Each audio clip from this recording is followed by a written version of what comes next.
মাকে নিয়ে আর থাকা যায় না, তুই কিছু একটা কর। আমি কি করব ভাইয়া? মাকে বুঝিয়ে বল বাড়িতে যেয়ে থাকতে। ভাইয়া জান বাড়িতে মায়ের অসুবিধা, তারপরেও মাকে বলে বাড়িতে চলে যেতে। ভাইয়া ফোন কাটলে মায়ের কাছে ফোন দেই। মা কি হয়েছে বলতো? মা বলেন তেমন কিছু না, আমি খাবারে হাত দিছিলাম, সেই নিয়ে ঝামেলা হয়েছে। মা বলেন ছোটবেলায় তোদের এই হাত দিয়ে খাবার খাইয়েছি, তখন আমার হাতে ময়লা ছিল না, এখন নাকি আমার হাতে ময়লা থাকে, আমি যে প্লেটে ধরি সেই প্লেটও ময়লা হয়ে যায়। মা কথাগুলো বলছিলেন আর অঝরে কাঁদতেছিলেন। মা ফোন রাখলেই বড় ভাইয়ের কাছে ফোন দেই। ভাইয়া বলেন আমি মাকে রাখতে পারবো না আমার বাসায়, আমি কিছু টাকা দেই, তুই মাকে বাড়িতে রেখে আয়। দুই ভাইয়ের কেউ মাকে রাখতে রাজি না। এদিকে মা বাড়িতে একা থাকতে পারে না, আমাদের গ্রামের বাড়িতে কেউ নেই বললেই চলে, সেখানে মায়ের একা থাকা কোনোভাবেই সম্ভব না। আমি ফোনটা পকেটে রেখে নীলুর পাশে বসি। নীলু বারবার জিজ্ঞেস করছিল কি ব্যাপার, তুমি চুপ করে আছো কেন, কোনো খারাপ সংবাদ? কথাগুলো এখনো কানের কাছে লেগে আছে। আমার হাতে কি বেশি ময়লা? ছোটবেলায় তো এই হাত দিয়ে তোদের মুখে খাবার তুলে দিয়েছি। মায়ের অসহায়ের মতো মায়া জড়ানো কথাগুলো শুনে বারবার আমার চোখে পানি জমেছিল। নীলুর দিক থেকে চোখ ফিরিয়ে শার্টের হাতা দিয়ে চোখ মুছতে যায়। তারপরে নীলুকে সবকিছু খুলে বলি।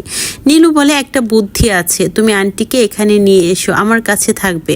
তোমার কাছে কই থাকবে? আমার মেসে। আমার মা হলে কি তিনি থাকতেন না? আমি বলি দেখো তোমাকে এসব চিন্তা করতে হবে না, কিছু একটা উপায় বের করতে পারবো। চা শেষ করে দুজনে বাসে উঠি। বাসে সিট নেই। নীলু আমার হাত ধরে দুজনে এক পাশে দাঁড়িয়ে যায়। একবার মতো কোনো জায়গা না পেয়ে নীলুর মেসে মাকে থাকবার জায়গা করে দেয়। নীলু বলে তোমার একটা চাকরি হলে তখন না হয় আন্টিকে নিয়ে যাবে, আপাতত থাকুক আমার কাছে। মা প্রথমে জিজ্ঞেস করেছে মেয়েটা আমার কি হয়। মাকে বলেছি নীলু আর আমি একসাথে পড়াশোনা করি, এখন কিছুদিন নীলুর সাথে থাকবে, তারপর একটা চাকরি হলে বাসা নিব। মা আর না করেনি। নীলুর সাথেই মা থাকে। সপ্তাহে একবার যেয়ে মাকে দেখে আসি, কিছু টাকার বাজার করে দিয়ে আসি। নীলুর থেকে মায়ের নামে এখন পর্যন্ত কোনো অভিযোগ আসেনি। নীলু রাতে কল দিয়ে বলে আজকে বাসায় এসে কি দেখি জানো? আমি বলি কি দেখো? আমি ভয় পেয়ে যাই, হয়তো নীলু মায়ের নামে কোনো বিচার দিবে। মায়ের নামে দুই ভাইয়ার বিচার শুনতে শুনতে আমার অভ্যাস হয়ে গেছে। আমি আবার বলি কি করেছে মা? কোনো ভুল করেছে? আসলে গ্রাম থেকে এসেছে, হয়তো কিছু ঠিকঠাক বুঝতে পারছে না। নীলু বলে আরে পুরো কথাটা শুনো, টিউশন থেকে বাসায় যেয়ে দেখি আন্টি আমার জামা কাপড় সব ধুয়ে রেখেছে, কি একটা লজ্জার কথা বলো। আমি বললাম এসবের কি দরকার ছিল? আন্টি হেসে বলে দেখলাম তুমি সারাদিন ক্লাস টিউশন নিয়ে ব্যস্ত থাকো, তাই ধুয়ে ফেললাম। নীলুর কথা শুনে শান্ত হই, তবে মা কোনো ভুল কাজ করেনি। নীলুর সাথে মা 8 মাস ওর মেসে থাকে, এর ভিতরে আমার একটা কলেজে চাকরি হয়। 1 মাস পর মাকে নিয়ে আমি আলাদা একটা বাসা নিই। নীলুরও একটা স্কুলে চাকরি হয়ে যায়। নীলু ছুটির দিন আসে মায়ের সাথে গল্প করতে, সন্ধ্যায় বাসায় চলে যায়। সেদিন ছুটির দিন নীলু আসে মায়ের সাথে গল্প করে। মা নীলুকে বলে মা তোমাকে একটা কথা বলি। নীলু বলে জি আন্টি বলেন। মা বলে আমি চাই তুমি আমাদের ঘরের বউ হও। নীলু মুখ চেপে হাসে। মা বলেন আমি তো বুড়ো মানুষ, ভুল কিছু বলে ফেললাম, মাফ করে দিও। নীলু মায়ের হাত ধরে বলে কি বলছেন এসব আপনি? আমি তো আপনার মেয়ের বয়সী, ভুল হবে কেন? মা বলেন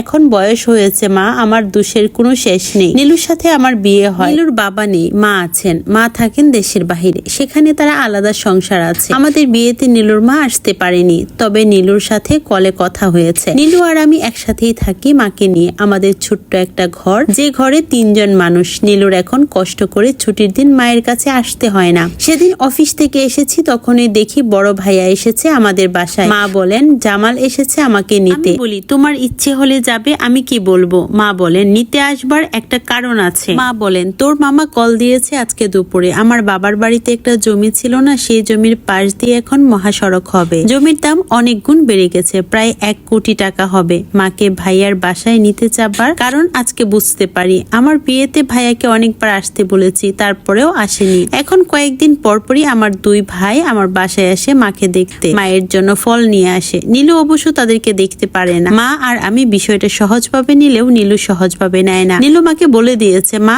আপনার জমি থাকুক ওইভাবে, দরকার হলে গরিব মানুষদেরকে দান করে দিবেন, তারপরেও তাদেরকে দিবেন না। মা ঠিক করেছেন কখনো ওই বাসায় যাবেন না। ভাইয়া সেদিন কল দিয়ে বলে দেখ তোর বউ ভাইদের ভিতরে ঝামেলা সৃষ্টি করছে, এই জন্য বলেছি একা একা বড় হওয়া মেয়ে বিয়ে করিস না। ভাইয়ার কথা শুনে আমি চুপ থাকতে পারিনি। আমি বলি ভাইয়া তোমরা যখন মাকে বাসা থেকে বের করে দিয়েছো তখন মা কই থেকেছে জানো? অবশ্য তোমাদের জানবারও কথা না, ওই খারাপ মেয়েটাই মাকে জায়গা দিয়েছে। মেসের ছোট্ট একটা চৌকিতে নীলু থাকতো, মাকে চৌকিতে ঘুমাতে দিয়ে নীলু দীর্ঘ সময় নিচে ঘুমিয়েছে। মেয়েটা তো এসব কোনো কিছু পাওয়ার আশাই করেনি, করেছে আমি তো তখন বেকার, বলতে গেলে পথের ছেলে। নীলুর মা ওর অ্যাকাউন্টে প্রতি মাসে টাকা দিত, তবে ও মায়ের টাকা নিত না। নীলুর মা আবার বিয়ে করেছে সেই অভিমানে। টিউশন করে চলেছে মেয়েটা, আমি আমার বউকে নিয়ে খুশি। ভাইয়া কিছু না বলে ফোনটা কেটে দেয়। মা নীলুর নামে জমিটা পুরো দিয়ে দেয়। নীলু বলে এই জমিতে একটা স্কুল করব মায়ের নামে। মা বলে তোমার যা খুশি তাই করো, এখন জমি তোমার। নীলু কিংবা আমার কাছে মায়ের হাত কখনো ময়লা মনে হয়নি। এখনো দেখি নীলু মায়ের হাতে ভাত খায়। নীলু মায়ের হাতে ভাত খাওয়ার এই বিষয়টা বেশি উপভোগ করে, কারণ ছোটবেলায় ওর মাকে কাছে পায়নি। মামার বাসায় বড় হয়েছে, আমিও তখন মায়ের পাশে বসে মায়ের হাতে খাবার খাই।